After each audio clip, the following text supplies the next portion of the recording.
आचार्य श्री समय सागर जी महामुनिराज की जय, मुनि संघ की।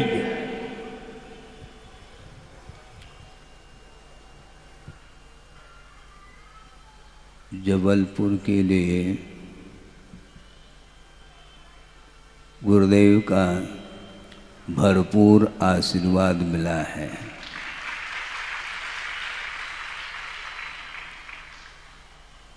और केवल आशीर्वाद ही नहीं, भरपूर समय भी उन्होंने दिया है। और जबलपुर के लिए उन्होंने एक भव्य जिनालय निर्माण के लिए मंगलमय आशीर्वाद भी प्रदान किया है। और साथ साथ प्रतिभास्थली है, पूर्णायु है, ये सारे प्रकल्प आपके सामने हैं। और इन प्रकल्पों को बड़े उत्साह के साथ, समर्पण भाव के साथ, आस्था के साथ इन सभी प्रकल्पों को पूर्ण करने के लिए जबलपुर समाज के जो गणमान्य लोग हैं, उनके लिए दायित्व भी प्रदान किया है।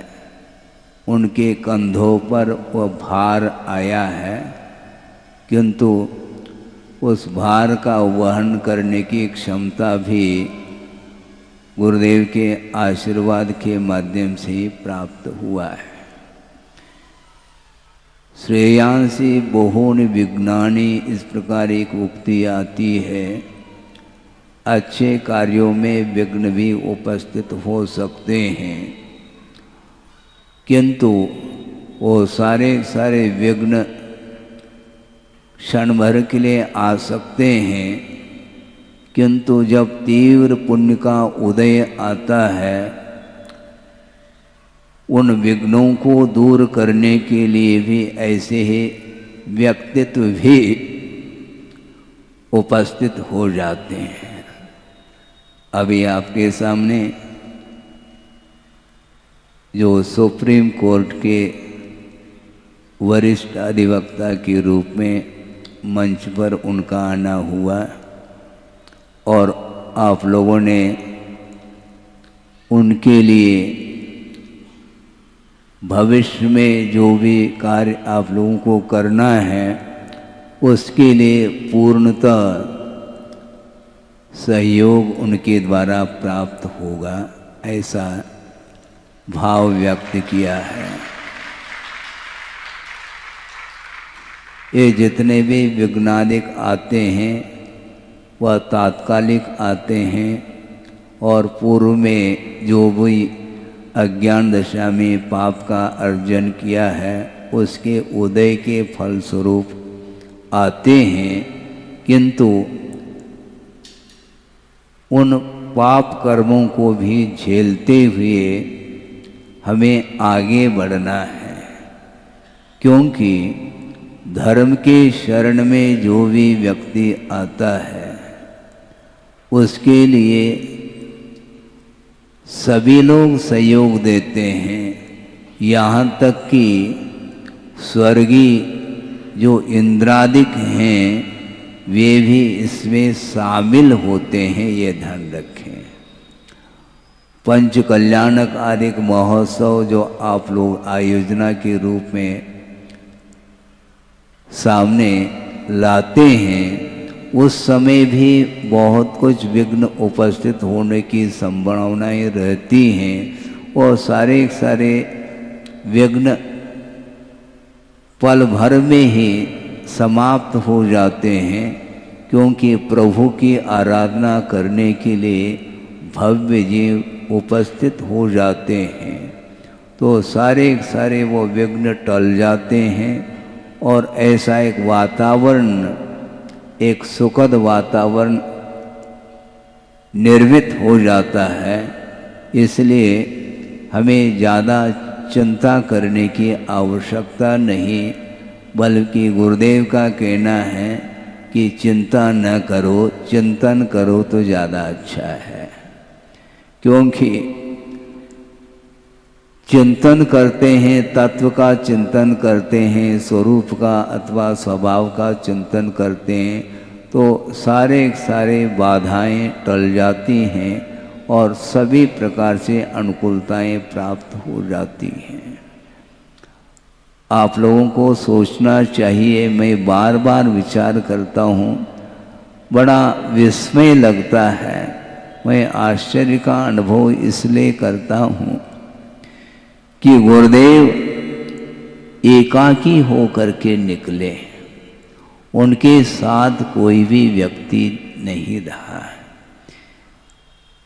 और वो निकले तो ऐसे निकले कि वापिस गए नहीं, वो लौट करके जहाँ से निकले वहाँ पर लौट करके जाने का भाव उनका नहीं रहा, क्योंकि लौट लौट करके अनंत बार संसारी प्राणी उसी स्थान पर पहुँचा है।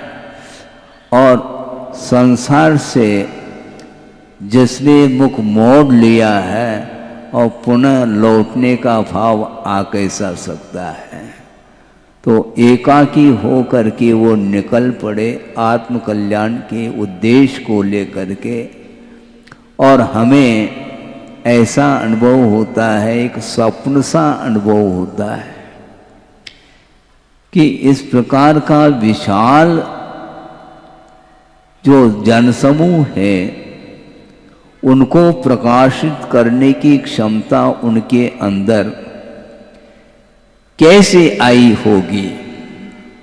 ये साधना का प्रभाव है, ये वीतरागता का प्रभाव है, सम्यक ज्ञान का प्रभाव है, बल्कि समीचीन ज्ञान का सदुपयोग करने का एकमात्र प्रतिफल है कि जब निकले उस समय एकाकी होकर के निकले, और उस समय कुछ ही वर्षों में उपरांत, उनके दीक्षित होने के उपरांत सन 75 में मेरा भी आना हुआ संघ में। उस समय कोई भी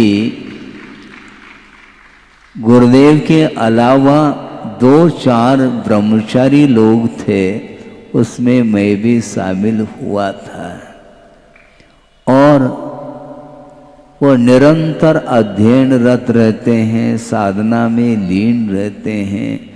जब कभी भी थोड़ा सा समय मिलता तो ब्रह्मचारियों के लिए भी वो समय देते थे।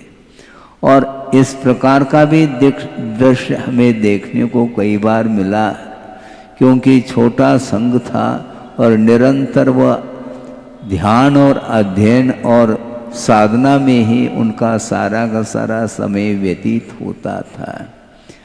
आपके सामने कुछ सागर के भी श्रेष्ठी वर्ग यहाँ पर उपस्थित हैं, वो भी ध्यान से सुने। मैं वह प्रसंग आपके सामने रख रहा हूँ कि शुरुआत में सन 76 और 77 में कुंडलपुर सिद्ध क्षेत्र पर ही उनके 2 चातुर्मास वर्षा योग संपन्न हुए हैं, और कुंडलपुर के इर्द गिर्द ही उनका विहार होता था। हटा, पटेरा, कुंडलपुर और ये बांदकपुर, अभाना, ये छोटे छोटे जो ग्राम हैं, देहाती जिसको बोलते हैं, ग्राम देहात के, वहीं पर उनका मुकाम होता था। और निरंतर वो अपने लक्ष्य को प्राप्त करने के लिए साधना में रत रहते थे, और प्राय करके उनका वह समय लेखन क्रिया में ही व्यतीत होता था। आचार्य कुंद का साहित्य, आचार्य समंतभद्र का साहित्य, और वे अन्यान्य जो पूर्वाचार्य हैं उनके साहित्य का अनुवाद करने में ही उनका पूरा का पूरा समय व्यतीत होता था। और एक प्रसंग आपके सामने रख रहा हूँ, वह पटेरा का प्रसंग है। और गुरुदेव लेखन क्रिया में व्यस्त हैं और सागर के कुछ गणमान्य 2, 4, 6 व्यक्ति आए थे जो क्षमा सागर जी के परिवार के जो पूर्व जीवन के अपने परिवार के जो पिताजी थे और उनकी पूरी टीम आई थी और मैं भी वहीं पर बैठा था गुरुदेव के बगल में ही। और निरंतर वो व्यस्त रहते थे, घंटों उनके सामने लोग बैठे रहे, इसके उपरांत भी दृष्टि उठा करके उन्होंने देखा नहीं। मैं सोचता रहा कि ये कब तक बैठे रहेंगे। तो 1-1.5 घंटा होने के उपरांत जब अपराह्न वेला में प्रतिक्रमण का समय आया, उस समय उस कार्य को पूर्ण करके देखा तो सामने लोग बैठे हैं। तो पुनः नमस्ते किया उन लोगों ने, तो आशीर्वाद दिया प्रसन्न चित्त हो करके। और जो भी लेखन क्रिया उनकी चल रही थी उसी में से एकाध काव्य उनको सुना करके प्रतिक्रमण करना प्रारंभ कर दिया। सोचो, विचार करो, इसको बोलते हैं साधना। साधक की दृष्टि हमेशा आत्म तत्व की ओर होती है और जिस चीज को छोड़ करके आगे बढ़े हैं उन विषयों को स्वप्न में भी वो याद नहीं लाते। इसलिए याद नहीं लाते क्योंकि अनंत काल से वही कार्य किया है संसारी प्राणी ने, पुनः पुनः पुनः पुनः उन्हीं कार्यों को करने में वह तत्पर रहता है। लेकिन यह दुर्लभ समय है, एक बार विषय और कषाय को छोड़ दिया है, उस ओर देखने से हमें लाभ क्या है। इसलिए वो किसी को भी देखते नहीं थे। जिस समय प्रवचन आदि करते, तत्व चर्चा आदि का अवसर आता है, उस समय उतना उनका बोलना होता था। बाकी समय वो अपने साधना के अलावा और भी कोई भी कार्य वो नहीं करते थे। इस प्रकार लगभग 4-5 साल व्यतीत हुआ। फिर बाद में सागर में प्रवेश हुआ, ये ध्यान रखो। 76 में बुंदेलखंड में प्रवेश हो करके बड़े बाबा के चरणों में आए। उसके बाद 5 साल के पश्चात निरंतर सागर समाज ने निवेदन किए। उसके उपरांत भी देखो देखो देखो कह करके 5 साल निकाले। उसके बाद सन 80 में सागर में प्रवेश हुआ और वहाँ पर षटखंड आगम की वाचना वहाँ पर प्रारंभ हुई विद्वानों के बीच में। इस प्रकार उनकी साधना रही है और निरंतर साधना का यह प्रतिफल है कि वह जो वटवृक्ष का जो बीज होता है वो दिखाई नहीं पड़ता, बहुत वह सूक्ष्म हुआ करता है, किंतु उस बीज का जब वपन होता है फिर कालांतर में जाकर के जो एक विशाल वृक्ष का रूप ले लेता है, तो वह बीज का अस्तित्व कहाँ है उसको समझना कठिन हो जाता है। वही आज वर्तमान में आप लोग देख रहे हैं। 50-55 साल के साधना का जो परिणाम सामने दिखाई दे रहा है, समस्त विश्व को ही उन्होंने प्रकाश दिया है, मार्ग उन्होंने प्रशस्त किया है। और ये अवसर है, इसलिए मैं बार बार उन्हीं शब्दों को रिपीट करता हूँ कि कई लोग आकर के हमारे सामने निवेदन करते हैं कि महाराज अब हमारे सामने 50 साल तक रहे गुरुदेव, अब हमारे बीच में नहीं है। मन में निरंतर विकल्प बने रहते हैं। इसलिए आपसे हम निवेदन करते हैं कि महाराज आप निरंतर इस मार्ग को प्रशस्त बनाइए। इस प्रकार उनका भाव रहता है। तो उनके लिए मैं यही कहा करता हूँ, मैं मार्ग प्रशस्त नहीं कर सकता, किंतु गुरुदेव ने जो मार्ग प्रशस्त किया है उसको कलंकित नहीं करना।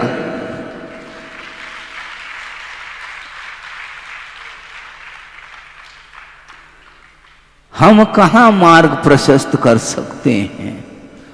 उन्होंने प्रशस्त किया है, हमारा कर्तव्य है और निरंतर उनकी आज्ञा का पालन करते हुए उनके संकेतों पर हम निरंतर चलते रहें और बड़ी विशुद्धि और भक्ति के साथ उनकी आराधना करते रहें। इतना ही हमें आपको कहना है। इससे ज़्यादा कहने के लिए कोई शब्द है नहीं और आपका समय हो चुका है। 10:10 हुए हैं।